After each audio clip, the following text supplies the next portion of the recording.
Wide angle کے plate form سے شو عامل آن لائن کے ساتھ میں ہوں آپ کا وہ سید منتظر. ہم بارہا اپنی اس بات کو ریپیٹ کرتے ہیں کہ ہم اس شو کے اندر ان پوائنٹس کو یا پوائنٹرس کو ہائی لائٹ کرتے ہیں جو معاشرے میں پائے جاتے ہیں. ان پہ بات نہیں ہونی چاہیے یا پھر بات کرنا نہیں چاہتے لوگ، لیکن ہم اس ٹاپک کو آپ کے لیے ان ٹاپکس کو لے کر حاضر ہوتے ہیں کیونکہ ہم یہ سمجھتے ہیں کہ یہ ہماری ذمہ داری بھی ہے اور ان ٹاپکس کو ہائی لائٹ ہونا چاہیے. آپ کی رائے، آپ کی پسند ناپسندیدگی اس کو آگے بڑھانے میں، اس تسلسل کو آگے بڑھانے میں مددگار ثابت ہوگی. ہمارے پیج کو وائڈ اینگل ایم سی کو لائک کریں، شیئر کریں، فالو کریں، اور ہمارے channel YouTube channel wide angle M C کو جو ہے وہ سبسکرائب کریں، لائک کریں، کمنٹس کریں اور شیئر بھی کریے تاکہ ایک ہیلپنگ ہینڈ بھی ہو ہمارے لیے. بہت سارے ایسے ٹاپکس ہیں جو ہم ڈسکس کر چکے ہیں، ہمارے پیج پہ اپلوڈڈ ہیں، ان کو آپ دیکھیے گا بھی. اور مزید ایسے ٹاپکس جو کہ آپ کے علم میں اضافہ کریں گے، ان کو دیکھنے کے لیے، ان ساری چیزوں کو، اس تسلسل کو جو ہے وہ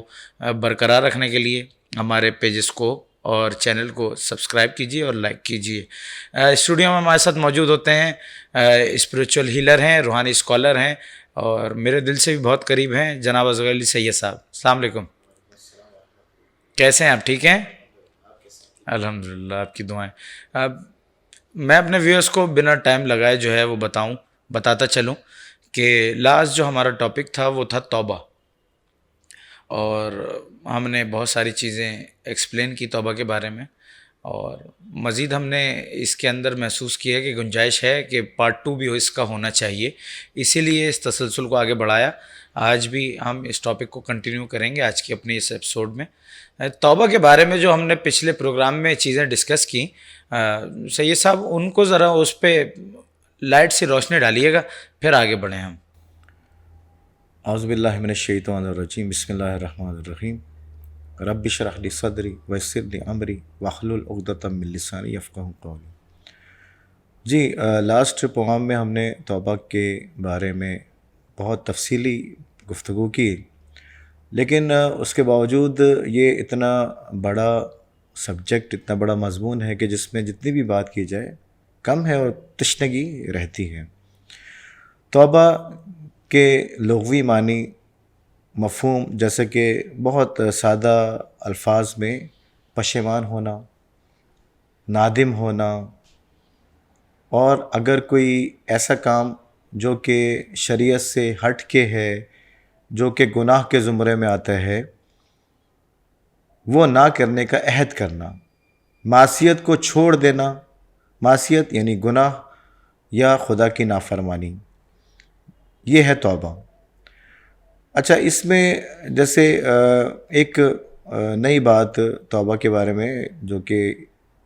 ابن ماجہ میں جو ہے روایت ہے کہ رسول اکرم صلی اللہ علیہ وسلم جو ہے فرماتے ہیں کہ اگر ایک نوجوان توبہ کر لے اپنے گناہوں سے، تو مشرق سے مغرب تک جتنے بھی قبرستان ہیں ان پہ سے عذاب ہٹا لیا جاتا ہے. یعنی ایک جوان کی توبہ عذاب کو ہٹانے کا کام کرتی ہے. تو تصور کریں کہ جو ایک جوان جس کو خدا نے اشرف المخلوقات بنایا، جس کے اندر صلاحیتیں دی ہیں، وہ کیا کچھ کر سکتا ہے. اسی طریقے سے ایک اور جگہ روایت ہے، صحیح بخاری میں ہے، صحیح مسلم میں بھی ہے، کہ خدا اس بندے کی توبہ کو قبول کرتا ہے کہ جو نادم ہوتا ہے، اور خدا کو توبہ کرنا اتنا زیادہ پسند ہے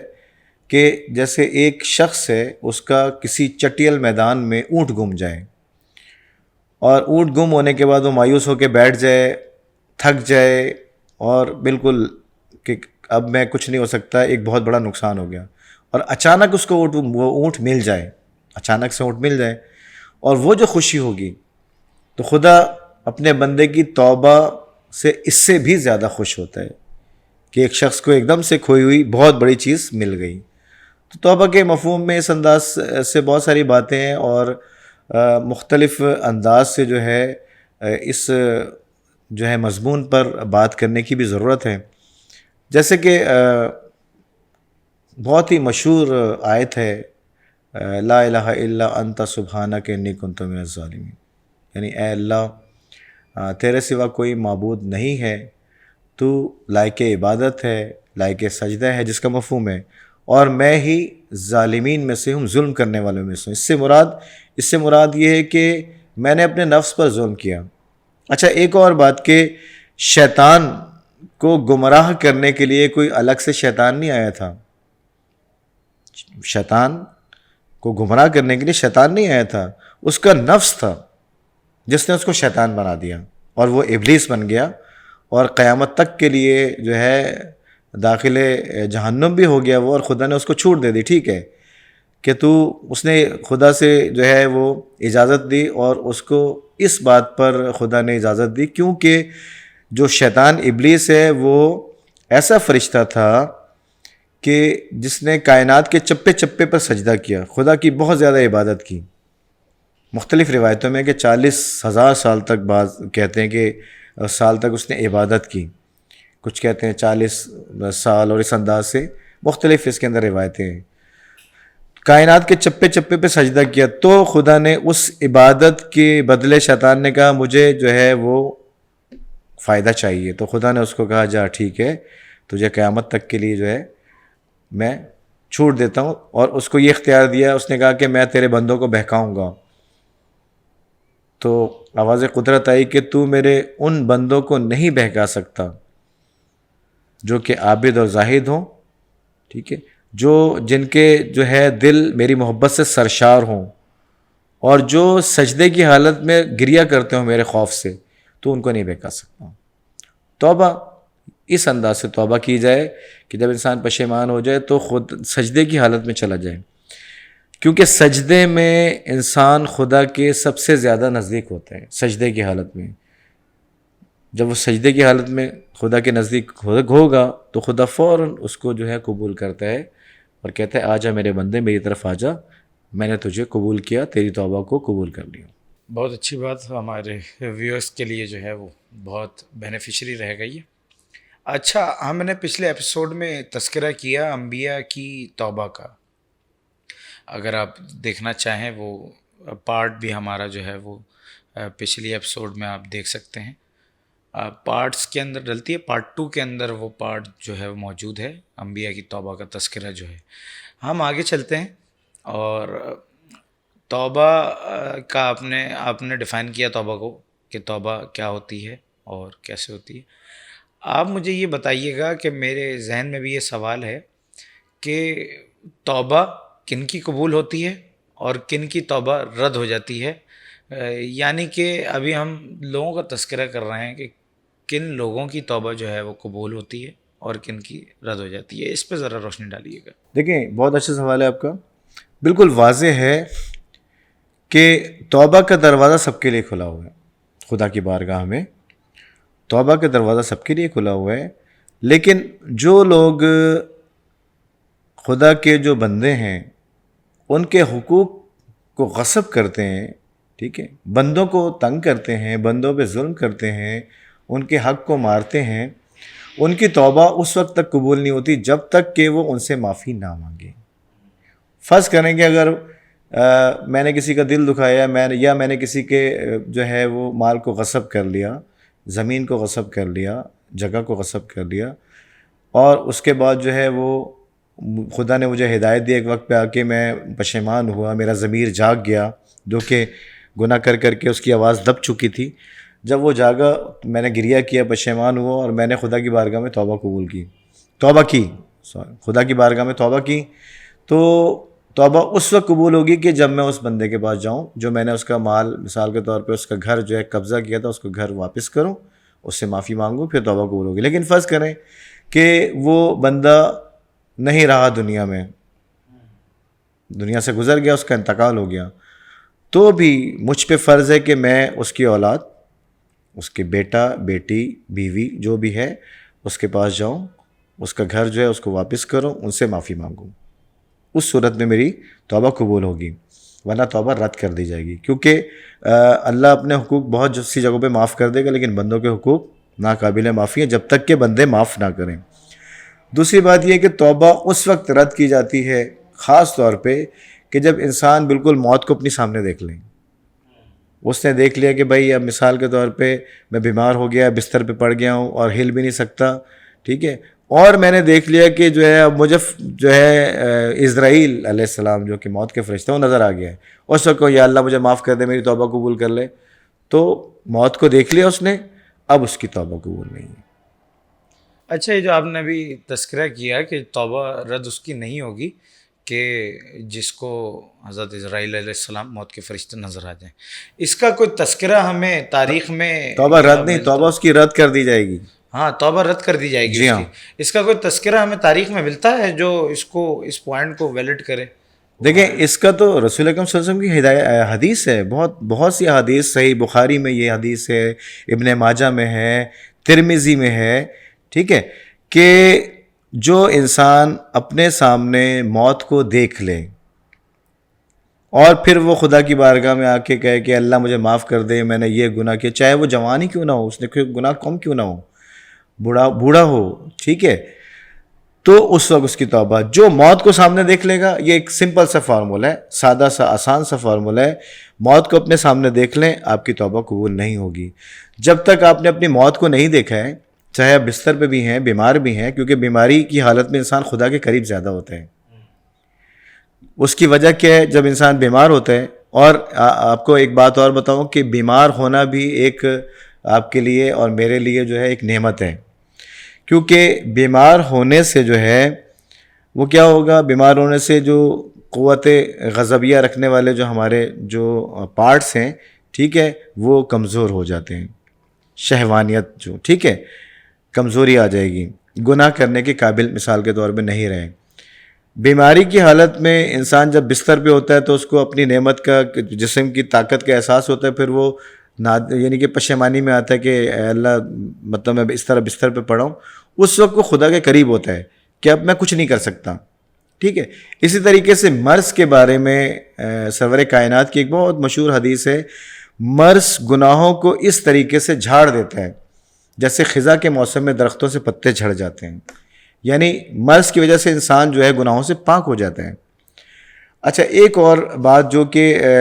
جو جتنے بھی ہمارے سامعین ہیں, ناظرین ہیں, جو دیکھ رہے ہیں, سن رہے ہیں, ان کے لیے, کہ جب انسان بالکل اس حالت میں ہوتا ہے کہ بیماری کی حالت میں ہے اور تکلیف میں ہے, کچھ نہیں کر سکتا, جو اپنا صحت کی حالت میں مثال کے طور پہ عبادات انجام دے رہا تھا, نماز پڑھ رہا تھا, ٹھیک ہے, اور صدقات نکال رہا تھا, لیکن اب اس حالت میں بستر پہ ہے کہ وہ نماز نہیں پڑھ سکتا. نماز تو ویسے جو ہے کہ آپ بیٹھ کے بھی, اگر کھڑے ہو کے نہیں پڑھ سکتے, بیٹھ کے پڑھیں, بیٹھ کے نہیں پڑھ سکتے, لیٹ کے پڑھیں, ٹھیک ہے, اشاروں سے پڑھیں. اگر یہ بھی نہیں ہو سکتا کہ آپ مثال کے طور پہ انگلی بھی نہیں اٹھا سکتے اور آنکھیں بھی آپ کی نہیں چل رہی ہیں, تو اس وقت جو ہے جو آپ عبادت کرتے تھے اور نہیں کر پا رہے ہیں بیماری کی حالت میں, ان سب کا ثواب آپ کو ملے گا. ایک تو آپ کے گناہ معاف ہوں گے, مرض کی حالت میں کچھ نہیں کر سک رہے, ٹھیک ہے, اللہ کے قریب ہو گئے. دوسرا ایک اور بہت جو اہم چیز ہے, بخار. جن لوگوں کو بخار ہوا, مثال کے طور پہ ٹائیفائڈ ہو گیا, نمونیا ہو گیا, 2 مہینے کے لیے بیمار ہو گیا بستر پہ, بخار نہیں اتر رہا 1 ہفتے کے لیے, بخار, اور تب شدت تب سے ہر وقت صبح سے رات تک جو ہے گرمی کی حالت میں موجود ہیں, تو روایتوں میں ہے کہ جو اللہ جن لوگوں سے محبت کرتا ہے, خصوصاً جو اس کے بندے ہیں, ٹھیک ہے, مرد ہو عورت ہو, لڑکا ہو لڑکی ہو, بچہ ہو, اور وہ مرض کی حالت میں آ گئے ہیں بخار کی صورت میں, تو بخار جو ہے یہ جہنم کی آگ کا نعم البدل ہے. جس کو جہنم کی آگ سے اللہ نے بچانا ہے اس کو دنیا میں بخار دے دے گا. یہ بخار بھی ایک نعمت ہے. اور جب انسان بستر پہ ہے تو پھر خدا کے قریب ہے, تو پھر وہ اپنے گناہوں کو سوچتا ہے اور پھر پشیمان ہوتا ہے اور پھر توبہ کرتا ہے, تو اس کی توبہ فوراً قبول کر لی جاتی ہے, کیونکہ وہ اب کچھ نہیں کر سکتا, اور جو ہے خدا کے قریب ہو گیا ہے, اور جو ہے اس نے دیکھ لیا کہ اے اللہ میں نے جو گناہ, اس کو بیماری کی حالت میں ایک ایک کر کے اس کو گناہ یاد دلائے جاتے ہیں, گناہ یاد کرتا رہے گا, آنکھوں میں آنسو آئیں گے, اور پھر آخر میں جب وہ کہے گا اللہ میں سچی توبہ کرتا ہوں, تو اس کی توبہ کو قبول کر لیا جائے گا. اچھا, ابھی میں دیکھ رہا تھا تو میری نظر سے گزرا کہ فرعون کی توبہ بھی رد ہوئی تھی حضرت موسیٰ علیہ السلام کے اوپر, جب اس نے حملہ کرنا چاہا, جب وہ دریا جو ہے وہ دو حصوں میں جو ہے وہ تقسیم ہو گیا. جب فرعون کا لشکر آگے آیا تو جو ہے وہ دریا جو ہے واپس اپنی جی بالکل ایسے ہی ہے. دریائے نیل جس کے بارے میں کہتے ہیں فرعون، نمرود، شداد، وہ کائنات کے ایسے شکی لوگ ہیں کہ جنہوں نے خدائی کا دعویٰ کیا، ہم خدا ہیں. شداد نے اپنی جنت بنا دی، ٹھیک ہے. اسی طریقے سے نمرود اپنے آپ کو خدا یعنی آپ یہ دیکھیں کہ نمرود نے خدائی کا دعویٰ کیا، کسی کو اللہ نے ایک مچھر سے مار دیا، کسی کو جنت میں جو اس نے بنا لی پیر رکھنے تک نہیں دیا، باہر ہی اس کی موت، روح کو قبض کر لیا. تو خدا دیکھیں جو ہر چیز پہ قادر ہے، کہ اسی لیے کہتے ہیں ان اللہ علی کل شیء قدیر. فرعون اگر اپنے سامنے موت کو نہ دیکھتا اور توبہ کر لیتا تو خدا اس کو بخش دیتا، لیکن اس نے دیکھا کہ دریائے نیل اس میں راستہ بنا، ٹھیک ہے، پیچھے سے لشکر اس کا آیا، اور جب اس نے دیکھا کہ پانی اب آنے لگا ملے گا تو ہم ڈوب جائیں گے، تو اس نے کہا اللہ میں توبہ کرتا ہوں، اللہ تو واقعی میں خدا ہے وحدہ لا شریک نہیں. اب اس کی توبہ قبول نہیں ہو سکتی. اس نے موت کو دیکھ لیا تھا، اور موت کے وقت کیونکہ موت دیکھ چکا ہے اب توبہ قبول نہیں ہے. ایسے ہی ہے، اگر فرعون نے اپنی موت کو اس وقت نہ دیکھا ہوتا اور خدا کی بارگاہ میں توبہ کر لیتا تو اس کی توبہ قبول ہو جاتی. اچھا سید صاحب، یہ قصے جو ہے نا وہ سناتے رہا کریں، کیونکہ ہماری جو ناظرین سامعین ہیں، ویورز ہیں، ان کو جو ہے وہ کافی انٹرسٹ ہوتا ہے، بلڈ اپ ہوتا ہے ان قصوں سے. ایک سوال جو جس نے میرے ذہن میں جو ہے وہ جنم لیا اچانک سے، وہ یہ ہے کہ آیا شیطان کے اوپر بھی توبہ سے کوئی فرق پڑتا ہے، اثر پڑتا ہے؟ اگر پڑتا ہے تو وہ کیا ہے، کیا اثر پڑتا ہے توبہ کرنے سے؟ ایک انسان کے توبہ کرنے سے شیطان پہ کیا اثر پڑتا ہے؟ دیکھیں بہت اچھا سوال ہے. ایک مرتبہ سرور کائنات حضرت محمد صلی اللہ علیہ وسلم نے شیطان کو دیکھا، بہت کمزور نظر آ رہا تھا. تو رسول اکرم نے اس سے سوال کیا کہ بہت لاغر کمزور نظر آ رہا ہے، کیا وجہ ہے؟ تو کہنے لگا کہ اے اللہ کے رسول 6 چیزیں مجھے کمزور کر دیتی ہیں. تو رسول اکرم صلی اللہ علیہ وسلم نے پوچھا کون سی چیزیں؟ کہنے لگا ایک تو یہ کہ جب مسلمان آپس میں بھائی ملتے ہیں تو مصافحہ کرتے ہیں، سلام میں پہل کرتے ہیں، اور کوئی بھی کام کرتے ہیں تو بسم اللہ الرحمن الرحیم پڑھ کے کرتے ہیں. اس کے علاوہ جب گناہ ہو جاتا ہے تو اس پہ استغفار کرتے ہیں. جب گناہ پہ استغفار کرتے ہیں تو مجھ میں کمزوری آ جاتی ہے، اور جتنی زیادہ وہ انسان استغفار کرے گا، توبہ کرے گا، استغفار کرے گا، اپنے گناہوں کو یاد کرے گا، اتنا زیادہ میں کمزور ہوتا چلا جاتا ہوں. تو آپ یہ دیکھیں تو توبہ کی جو افادیت دیکھیں، شیطان کو کمزور کر رہی ہے، ٹھیک ہے. اور شیطان جو ہے وہ جیسے کہ اللہ کی طرف سے جو ہے رب العزت کی طرف سے ارشاد ہوا کہ اے شیطان تو میرے مخلص بندوں کو نہیں بہکا سکتا، ٹھیک ہے. جیسے اس کی مثال بہت اچھی مثال ہے کہ امام زین العابدین علیہ السلام، ان کو کہتے ہیں سید الساجدین، زین العابدین، یعنی عبادت گزاروں کی زینت، عبادت گزاروں کی زینت، سید الساجدین، زین العابدین، عابدوں کی زینت. تو ان کے بارے میں کہا جاتا ہے کہ جب وہ نماز کی حالت میں ہوتے تھے، سجدے کی حالت میں، تو اتنا زیادہ اپنے خدا کے قریب ہوتے تھے کہ دنیا و مافیہ سے بے خبر. ایک مرتبہ زین العابدین علیہ السلام نماز پڑھ رہے تھے، سجدے کی حالت میں تھا، تو شیطان نے کہا کہ میں آج ان کو بہکاتا ہوں. تو شیطان ایک بہت بڑا اژدہا بن کے آیا ان کے پاؤں کے پاس، اور ان کے انگوٹھے کو پکڑا اور انگوٹھے کو چبانا شروع کیا اس نے. لیکن وہ جو کہ زین العابدین تھے، عبادت کرتے رہے، ذرا سا بھی انہوں نے جو ہے اس چیز کو، حتیٰ کہ جو ہے وہ عبادت ختم کی، اور پھر آخر میں شیطان وہاں سے ہی کہتا ہوا بھاگا کہ اللہ واقعی میں تیرے مخلص بندوں کو نہیں بہکا سکتا. حتیٰ کہ ایسے بھی ہے کہ حضرت علی علیہ السلام جو ہے وہ جنگ صفین تھی، یا جنگ کوئی بھی مجھے یاد نہیں ہے، لیکن جنگ صفین تھی آئی تھنک، کہ ایک مطلب ان کے پاؤں میں تیر لگا. اب تیر لگا پاؤں میں حضرت علی علیہ السلام کے، تو لوگ اس کو نکال رہے تھے، کھینچ رہے تھے، لیکن تیر نکل نہیں رہا تھا، بہت تکلیف میں تھے. تو رسول اللہ صلی اللہ علیہ وسلم نے فرمایا کہ علی کا تیر اس طرح نہیں نکلے گا، جب عبادت کے لیے علی کھڑے ہوں یا بیٹھے نماز کے لیے تو تیر نکالو. تو جب حضرت علیہ السلام نے جو ہے وضو کے بعد نماز شروع کی اور جیسے ہی سجدے کی حالت میں گئے اور ان کے تیر کو کھینچا گیا تو ان کو پتہ بھی نہیں لگا، اور وہ تیر بہت گو کہ طاقت سے کھینچا گیا جس پہ تکلیف تھی، نماز کی حالت میں اس تیر کو نکال لیا گیا. تو اس انداز سے جو ہیں جو خدا کے عابد زاہد بندے ہیں، شیطان ان کو نہیں بہکا سکتا.